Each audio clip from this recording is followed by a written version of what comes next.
If you have what we can call sitting in a chair too long back pain, even a general flow practice can just make you feel much, much better because you oxygenate the muscles, you strengthen them, you lengthen them. So you do a practice like that and your back will feel better. Welcome to Guys Talking Yoga, a podcast created to help inspire other men to consider the practice of yoga for its many benefits through the conversations and stories with other guys. I'm your host, Derek Vanderwalker, and I got into yoga 20 years ago, but it really wasn't until 2017 when I signed up for Alison West's 200-hour teacher training at Yoga Union Studio in Manhattan.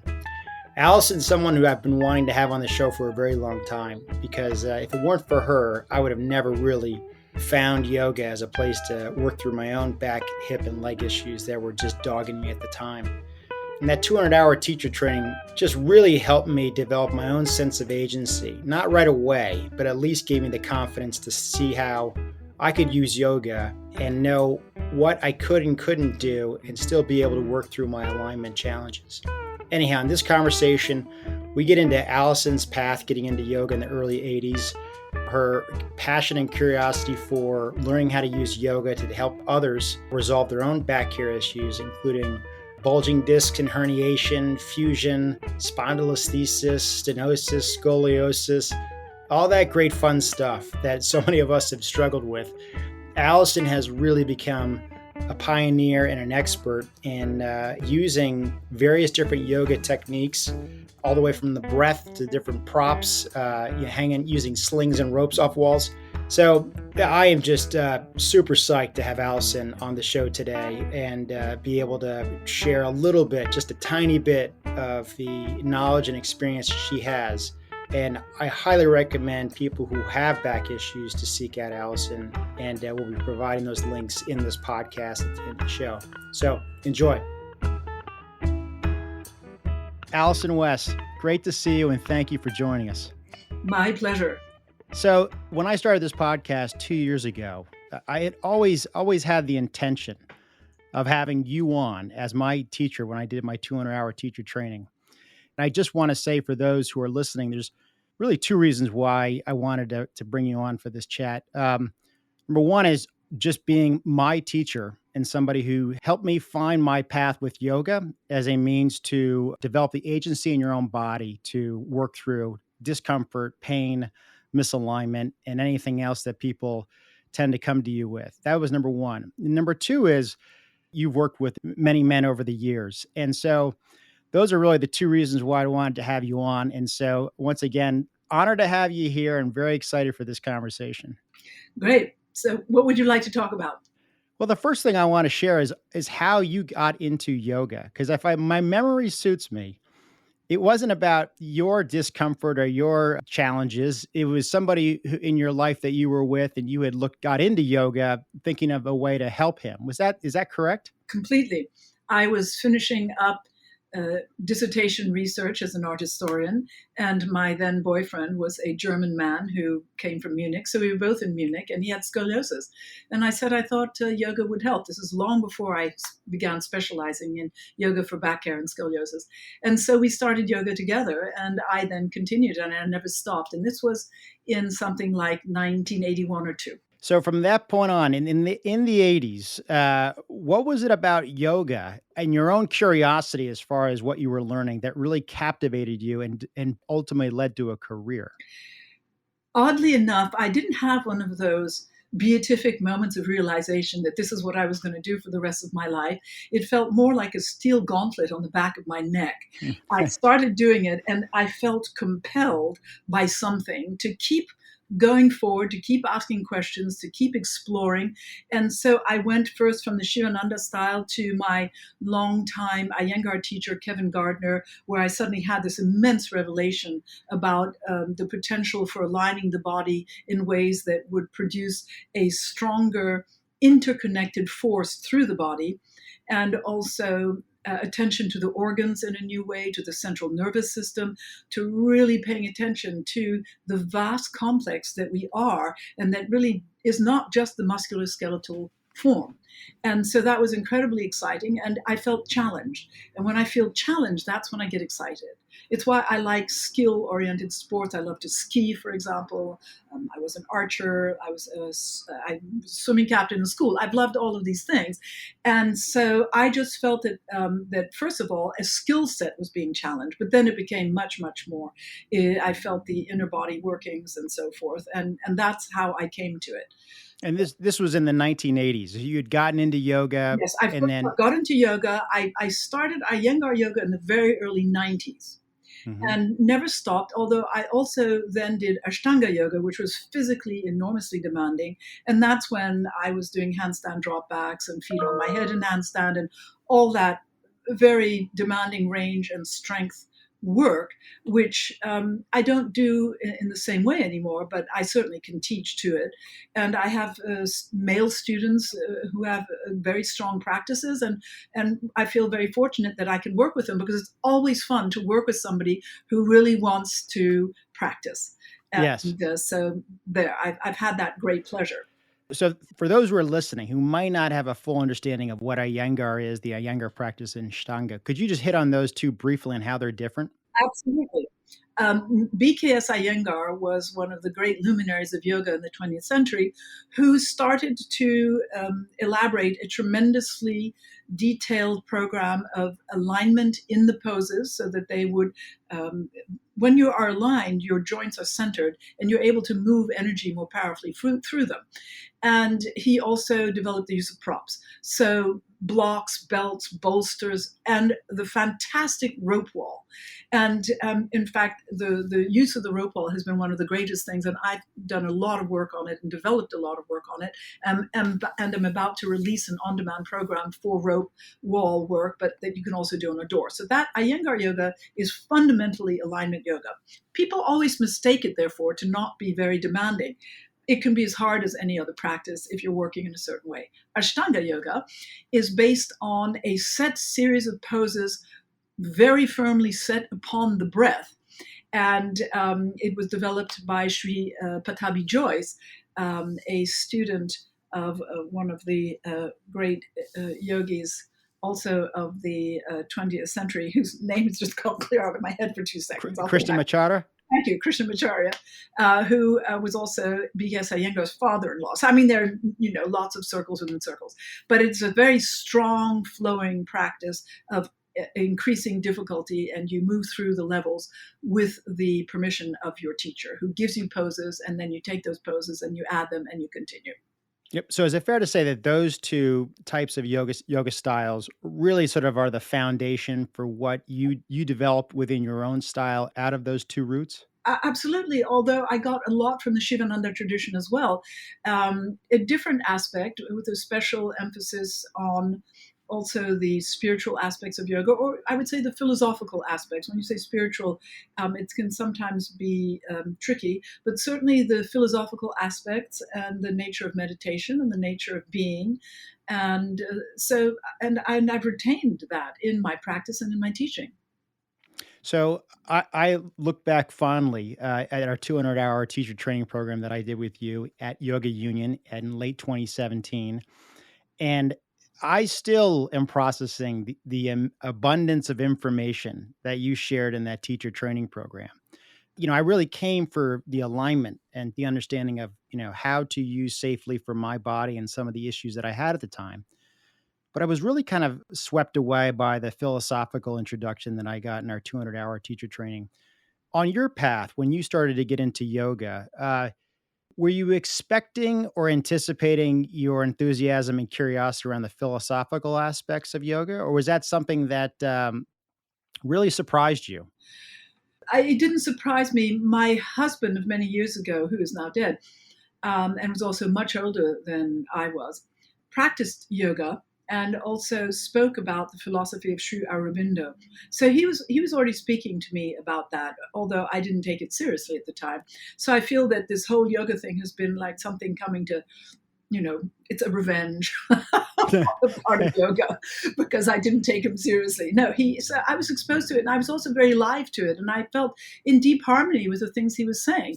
But I was doing 3 hours of dance a day at Joffrey, and so I felt that the yoga that he was doing was not equal to the physical practice I had, because that's how I was thinking. Yep. Right? And so when I started, I suddenly realized it was a very different thing, and pose, counter pose, action, relaxation, breathing practices that also contribute to this immense sense of inner awareness and energy and movements of the mind and so forth, all came with my then practice through the Sivananda tradition. And it was much more present in those classes than anywhere else. That's where I really got anchored into the philosophical practice, but it didn't come as a surprise.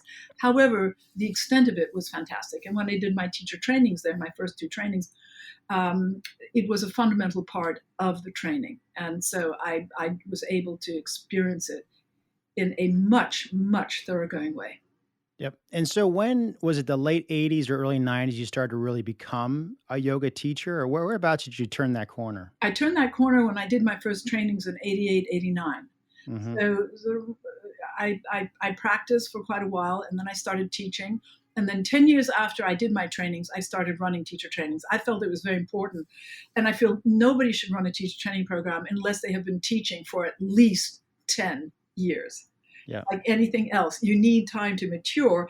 And you can only have something to say if you've had a really deep experience of what you're doing.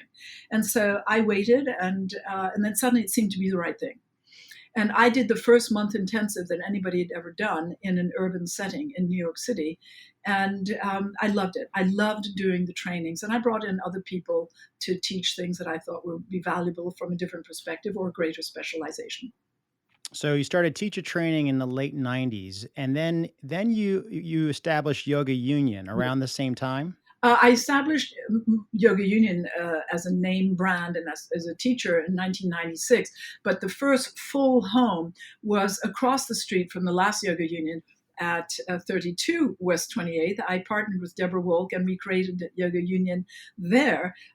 Yoga Union was, of course, my brand name, but so we created it there, and five years after being there, we moved across the street.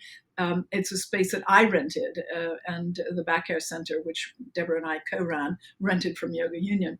And it was a 5,000 square space with 3 fantastic full studios with rope walls and a smaller private studio with rope walls. It was just incredibly beautiful. And that ended with COVID. I closed the studio on July 31st, 2020. I only had 9 months left on the lease, but it's still, I closed it a little early.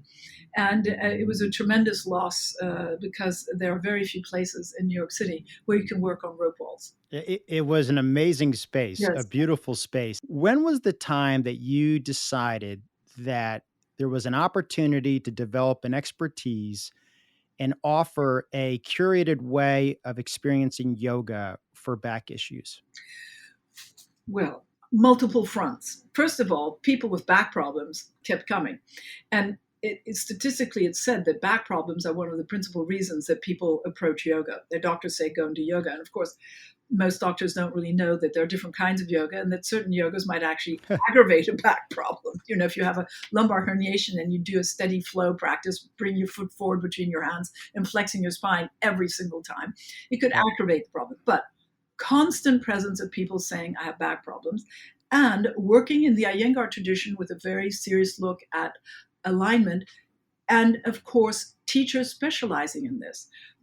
Elise Miller is one of the great luminary founders of Yoga for Scoliosis, and I did her training. And Bobby Fultz also, although Bobby didn't run trainings the way Elise did, she had a very sophisticated and subtle approach, and they both had marked scoliosis. So they grew this practice out of their own problem. And I trained with them, and I have developed material as well. But so it was this confluence of need plus exposure to a potential path to meet that need. So it came together at about the same time. Yep. And so if you look back with a broad lens on all the folks who've came, men and women, with back issues, how would you categorize, how would you put them into buckets for perhaps the types of reasons or types of back issues that they're coming in with? Like I can realize some of it might be stress. Some of it might be more alignment related. I understand that it's very subjective for each person. Sometimes it's several things at play, but if you had to just put it into 2 or 3 buckets, what are the type of back pain and back discomfort that people have typically come in for seeking yoga? The two most prominent are lumbar herniation and scoliosis. But I'm going to add a few more. Spondylolisthesis, which is the slippage of one vertebra out over the one below. Mm-hmm. And it can be antero, forward, retro, or latero in different directions. But that has been a third common factor, along with osteoporosis of the spine. But the biggest ones are lumbar herniation and scoliosis. And I've had, commonly women are more prone to scoliosis than men, but I've had lots of men with scoliosis and lots of students with lumbar herniation. So those are the most common, if I bucket things in this very simple way. Yeah.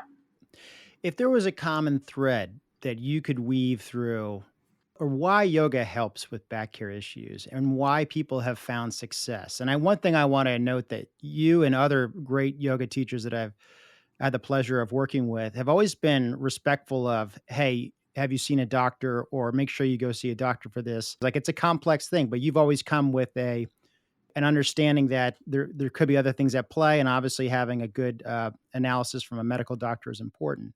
Let me just say something about that. Legally, we are, even for yoga therapists, we are not supposed to be diagnosing, even though my years of experience can let me tell you what kind of scoliosis you have, and I don't need an x-ray. But we're not supposed to diagnose, and we're not supposed to prescribe. So, I mean, we would never certainly prescribe drugs and so forth, but it's always a good idea to have somebody who they might not even know what kind of problem they have, but they say, this happens when I do this. And I'd say, go and get an image. Yep. But even if you have an image of a herniation, you might not be in pain, or there's no automatic correlation. Still, it is better to have imaging and better to have a medical report. And it can be the thing that really lets me hone in on the problem also, because I don't yet have those powers of sight into the body, so x-rays are our powers. So yeah, seeing a doctor is also our way of safeguarding ourselves, because then we get a very clear report. Yes. So, so if you had to see a common thread or themes or reasons why, why does yoga seem to help with people with back discomfort, back pain and issues? First of all, I have to say there is no such thing as just a random global back pain, back problem. There are many. If you have what we can call sitting in a chair too long back pain, right? Even a general flow practice can just make you feel much, much better, because you oxygenate the muscles, you strengthen them, you lengthen them. Those two words rhyme because they really do go together. You need strength and length, range of motion and strength to be developed at the same time. So you do a practice like that and your back will feel better. If you have actual structural damage or displacement, then it is a different kind of work. And for that, much more training and precision is required. But one of the stellar things of alignment work is that it does what the body needs, and that it ideally helps to center the joints. And if you know that you have a front spine problem, such as herniation, osteoporosis, then you also don't want to shorten that part of the body. So you learn how to teach students to work with a neutral spine, which is often equated with a flat spine, which is wrong. You have four curves of the spine: cervical, thoracic, lumbar, and sacral. And the sacrum is part of the spine, although it's often not included for reasons I don't understand, but there it is. So you want to maintain those natural curves, but sometimes those curves get exaggerated. So you work to help lengthen the spine while centering all the joints, not just of the spine, but of the hips, of the shoulders, and so forth. And you learn how to work in a way that will not aggravate an issue. So learning alignment and the centering of joints is a critical aspect of the Iyengar practice. But even within the Iyengar practice, there are things that might be improved on, like the scapulohumeral rhythm is one that I love to teach, and it doesn't really allow for plugging the arm back into the shoulder socket, for example, but that's abstruse stuff. But yes, getting lines of energy to move through the body by truly centered joints, by truly centering the joints is critical. And men and women alike need to understand this. And I have fantastically useful ways to help people feel that energy through the hips and through the arms over years of developing this practice. Yep, and it does take time. I've been at this for 10 years, and I still have work to do, but I'm also amazed. I'm amazed how long it's taken me to develop this agency and feel in my body and work through trauma and tension. It does. But I'm also, I can't, it's taken a long time, but at the same time, I never expected to have this sense of awareness and this sense of feel. It can take a long time, but also sometimes students can have relief immediately. If I put students, for example, on a rope wall and lengthen out their spine in traction, I once had this student come to a class when I was at my smaller studio, a big Indian man who had a lumbar issue. And I put him in traction, but seated on a chair, but still in traction in rope chair pose. And he just said, "Oh my God, this is all I need. This is all I need. I feel great." And we never saw him again because he saw that he could put his spine in traction. It would relieve pressure on the nerves that were being compressed by his herniation or bulging disc. And it was his solution. And so not everybody has a huge long line into their healing. But on the other hand, understanding the alignment of the body does take time. And that's why I don't think anybody should run a training unless they've studied for 10 years and worked with their body for 10 years. And, you know, it's like being a doctor. You go to medical school, you accept it's going to be 10 years, and then you intern, and then you assist, and you learn. And once you've done that, you start to understand. And I'm still learning too, by the way. It never ends. Well, that's what makes it so much fun to be around you in your practice and in your studio, because I think there's an energy that it comes off of you, of just the excitement of connecting the dots and also helping others see how those dots connect. And so I definitely appreciate that. So let's say when somebody comes to you and has back issues, I got to imagine most people who come to the studio are pretty stressed and pretty tense and pretty, let's say, guarded about exploring yoga and just being open to the process. You know, could you speak to some of that anxiety and trepidation that a guy might have, or men or women, but you know, I think men typically are probably more guarded in this regard. Working with that anxiety, working with that fear that they're going to make it worse, or they don't believe that yoga can help. There are many things in that question. Guarding is an extremely important thing to recognize, because it means also, I mean, it can be emotional guarding, like you're not sure you want to do this, and you're sort of like very, very hesitant and, you know, looking at me from the side with the eyes of, really, I'm going to be doing this. So there are different forms of guarding. There's actual physical guarding where the body is so locked in place because of fear of further hurting that ischemia sets in. The muscles are in a state of spasming permanent contraction, which means then that there's no nourishment, no movement, and this can lead to further compression of the issues and so forth. And so with pain comes stress and anxiety, but anxiety and stress can also cause the tissues of the body to so arrest movement that they can also begin to produce their own back problems. Mm-hmm. So you can it depends on the student, but if I see somebody in that state of mind, the first thing I will do is put them into a restorative pose, possibly back on the floor, legs on a chair, so that they can go into a mild inversion, which also affects your blood pressure and can reduce it, and get the body to relax before we start to act on the body. I've had different responses to the idea of doing Backcare. Can it be safe?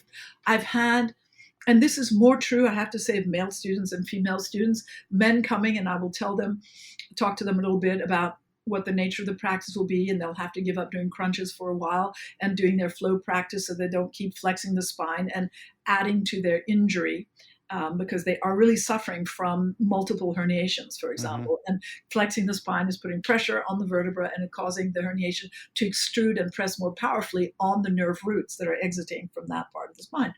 And they will look at me and say, I remember one student saying, well, you know, what you're saying may be true, but you may not necessarily get me to do it. You know, I just remember, and I said, you know, it's your body. It's absolutely up to you. You know, you feel free to do it or, you know, don't do it. But I'm just explaining to you what happens.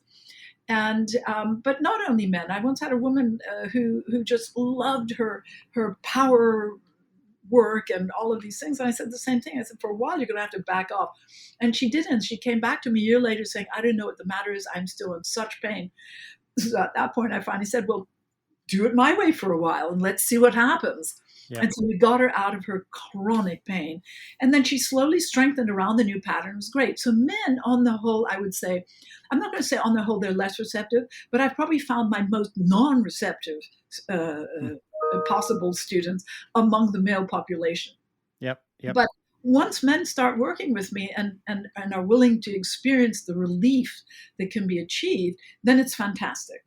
Yep. It's just fantastic because, you can see the results. I mean, I know I worked with you, and it was great. But we also did things that we could say are not yoga. Conscious movement is what we do. So it's not always, exactly a yoga pose. We do conscious movement and paying attention and breath work and so forth. So anxiety and stress can contribute to back pain, can be a definite corollary. And if it's chronic pain, depression can also set in because there's a sense of hopelessness. Yes. So once you start working with the body, you can also develop a sense of hope. You're developing agency. You are starting to do things for yourself, which is very empowering. It can change your mental outlook. And so what has devolved because of varying power starts to evolve out of the depression or the anxiety or the stress. And Dr. Sarno said that all back pain was due entirely to stress, which of course is saying that the nature thing is only one thing or the other. Right. It's biomechanical. It's also psychosocial.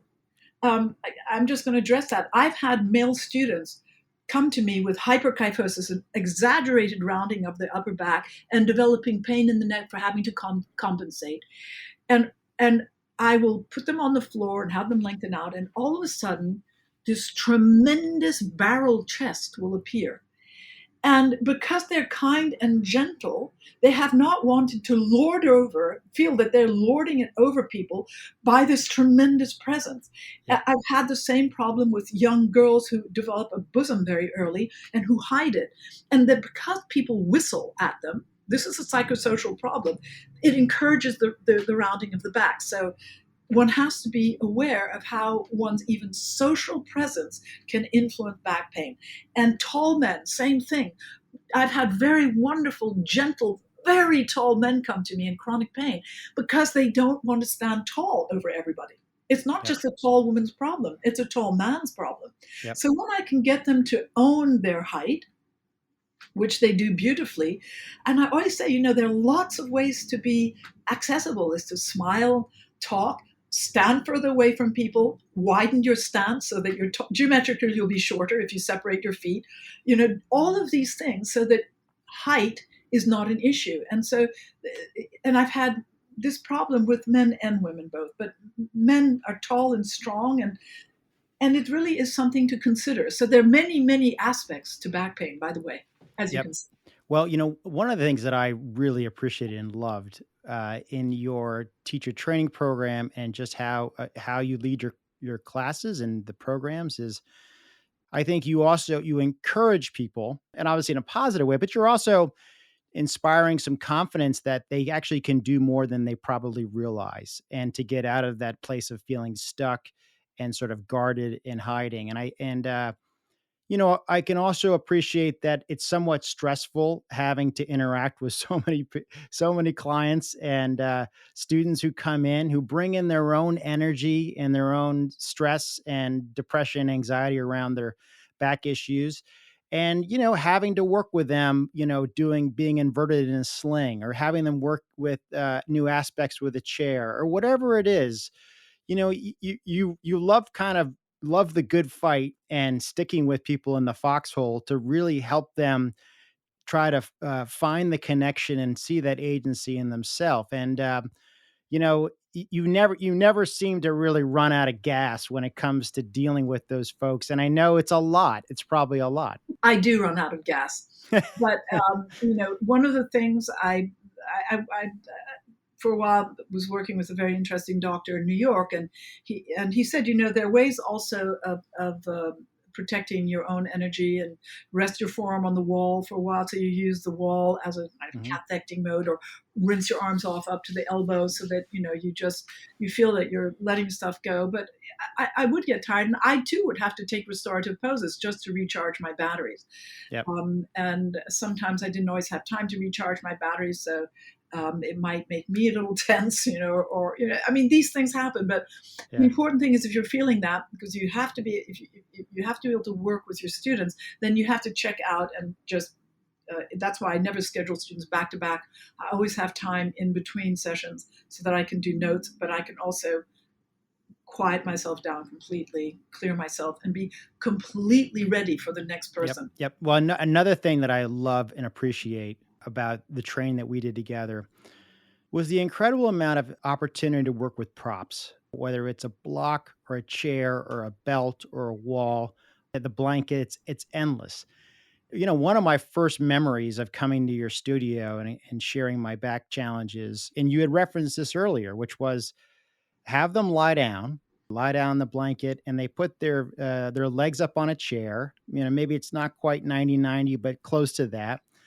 And then you would grab a belt and you would belt their thighs together, or maybe not entirely tight, but enough so you would take the load and the weight of the femurs of the legs out of that person's pelvis and lower back, and just let them rest there. And I bring a belt with me when I'm on an airplane, less so now, but there were times when I would travel, I would just belt my legs. I might put a little magazine over it so nobody thinks I'm going nuts. But the idea of supporting your supporting your lower back by taking out the responsibility of also, keeping your legs square. And I think May I say something about that? That's Sure. really great that you were doing that, because of course, men are brought up to let the knees fall apart. And so not letting them fall apart is actually requires more consciousness than for most women who are brought up, maybe less so now, but spreading the legs wide, all that stuff. But that's exactly a wonderful thing to do. Anybody can benefit. And it was a great idea to belt your legs, because then you do not have to control them, but they also won't run into your neighbors. Yes. When you're on the plane and you're tall and you have long legs, you don't want to keep hitting your neighbor with your knees. I mean, I don't care if it's so poor. I'll look at somebody and say, it's okay if our legs touch. Just relax, because that's what's going to happen. And, I might find it comforting, just our legs have relaxed. That's an end to it. But belting the legs so you don't have to worry about that is fantastic. Yep. And I realize on the plane when I'm traveling that the crossing of your legs is usually done because there's some weakness or fatigue in your lower back. And so to keep your feet square, flat on the ground is actually somewhat tiring and fatiguing. So you should put your feet up on something. Actually, it is fatiguing. Well, next time I'll fly first class. But you put a bag on the floor, pull it out, and get your feet up on that if you can. So the knees are actually they actually move your femurs back and you back into your seat. By the way, I always put my feet up on something. Well, I've gotten much more creative. The other thing I'll say is, even when taking a nap, I put a pillow or something under my legs. Sometimes I'll belt those legs again just to take that tension out of my back and my body. And so, and this is endless. And so the reason why I'm bringing this up is that I've said several times on this podcast that men should really feel encouraged to grab a block or two going into a yoga studio. They should be somewhat close to a wall if they've got issues with their balance or a leg. And they should really take advantage of the props that are there. And I really feel that actually, you're cheating. You might think you're cheating or not, doing it right by using a block or grabbing the wall, using a chair, or whatever it is.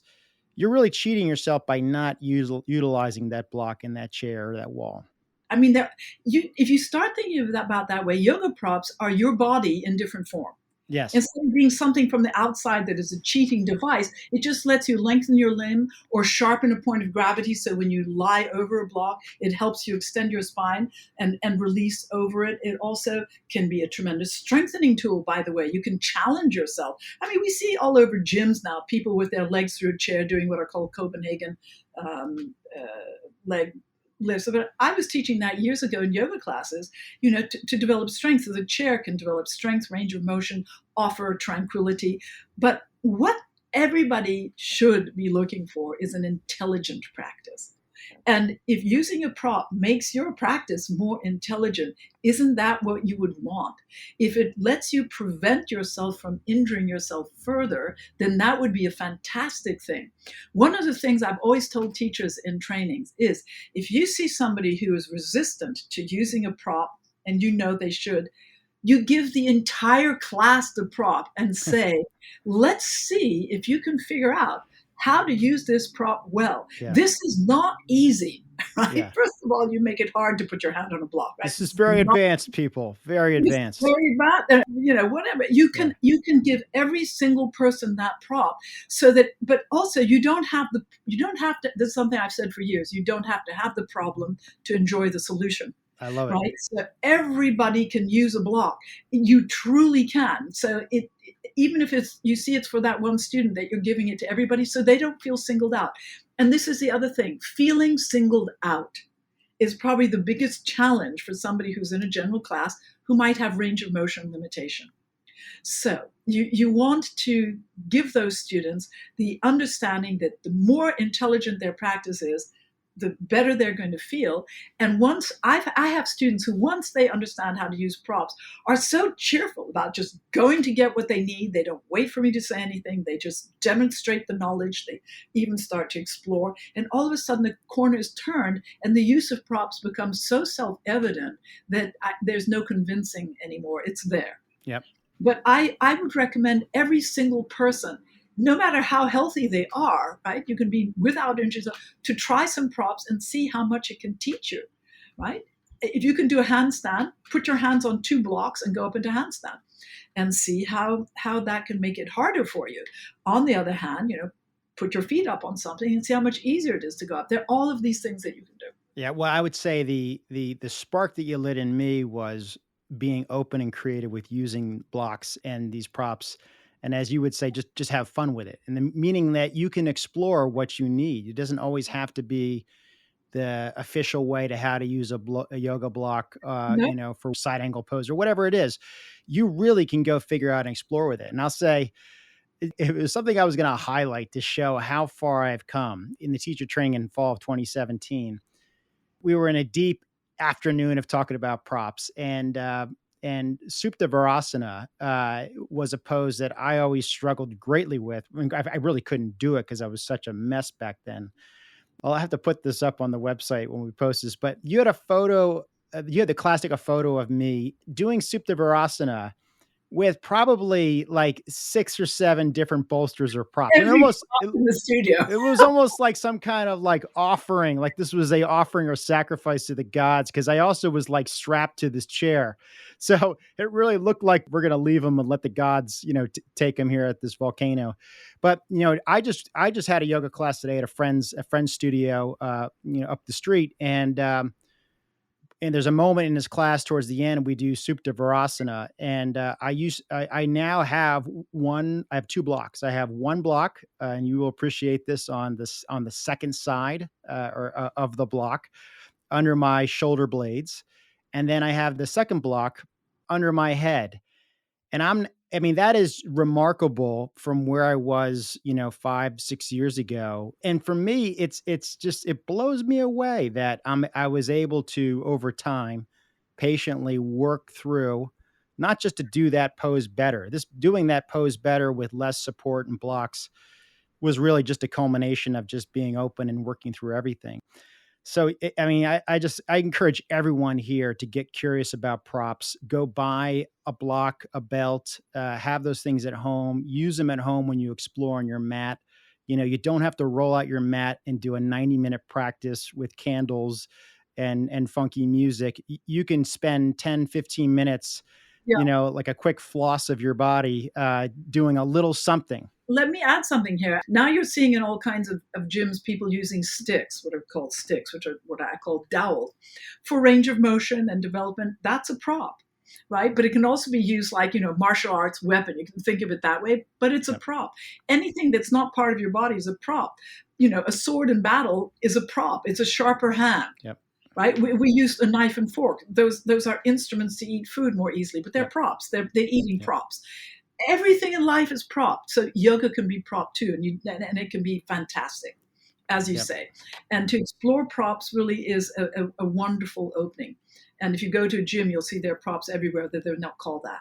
People putting their knees on a bench and then doing, arm work with weights. That bench is a prop. Prop. Just another prop. Yep, and we can use them for back bending in yoga. I love it. I mean, it is really it's endless, and there's just so many different ways you can take this stuff, and you can do it in any place you have a modest amount of space. And I love that you've explored it so much, Derek. And it's one of the things that makes it so fun to teach you when I teach you when I do. I mean, I haven't seen you in a while, but it always was fun because you were so inquiring about it. Well, you'd be very impressed by my prop collection at this point, Alison. It's all over the place. So, Alison, it's just so great to have you. This has been so much fun to reconnect. For people who want to find out more, and I'll have links on the website as well as in the podcast notes. But what is the best place for folks to track you down for understanding where you teach, accessing some of your online classes, privates, all that good stuff? Well, right now, as you know, I don't have a studio. So when I teach my privates, I teach out of the Balance Arts Center on West 30th. And the best thing is to, in that case, contact me directly by email. In Manhattan. In Manhattan, yes, in Manhattan. And I'm about to move over to a new platform where I will then be able to host my videos. And so it'll be very easy to get on-demand work through this new platform. And I will announce it on my website, which is yogaunion.com. And that's all, it's about to happen. There's an onboarding process and then an uploading process. And then I will also release my rope, wall, and door program there. And guys, it's just the most fantastic thing. It's releasing, strengthening, fun, mysterious, adventurous. It's really great. I love it. For anyone in the New York area, and certainly you can find Alison online, anyone in the New York area, I highly recommend finding Alison for a private. If you're somebody who has challenges, back, hip, legs, anything you have, Alison would be a great place to learn how to utilize yoga and learn how to start your practice. So please reach out. Alison, so great. I'm so grateful for you being so generous and letting me slip into your teacher training in 2017. I'll never forget you, like halfway through the program, you were like, you actually haven't had much of a practice before this, did you? And I said, well, and I think you were gracious in letting me come in. And I think you were also very patient and very supportive, and also in having me stick it out and also being there whenever I needed help. Yes. And having you stick it out was as important as letting you come in, not letting you go out once you were in. Did. Right. So that you really would have the point of the teacher training for you was to help you develop a great deal of confidence and self-awareness, which you did. Yes. Right? It gave you the time to do that, which you couldn't possibly have done with the number of private sessions that you would have needed to cover the arc of information and practice that the training gave you. And that was wonderful. And that's what I saw in you, an intelligence and inquiring mind that would make you benefit from the work, even if your practice was not equal to what might be required ordinarily. So there are always exceptions. Yes. Thank you for that. Thank you for everything that you do. I think just how much you've invested so much of your time and your energy and who you are in absorbing all this great information, helping connect the dots for people, and sharing all the amazing things that you've picked up along the way with so many people who really struggle and who many do find yoga as a way to turn the corner and really have a great thriving life. So thank you. And thank you again for joining us. Thank you so much, Derek. It was great fun. Thank you. Alison West, what can I say? She is so special and unique, I think, in the yoga world. There's a lot of amazing teachers out there, but Alison just has such a drive and passion and high level of standard for not only expecting the best of herself, but also the students who come to her. And she is just, I think she's an absolute treasure for anyone who's seeking to use yoga and learn how to use it to make their lives better. So anyhow, that's it. And thanks for checking in. This is going to be a great season. Take care.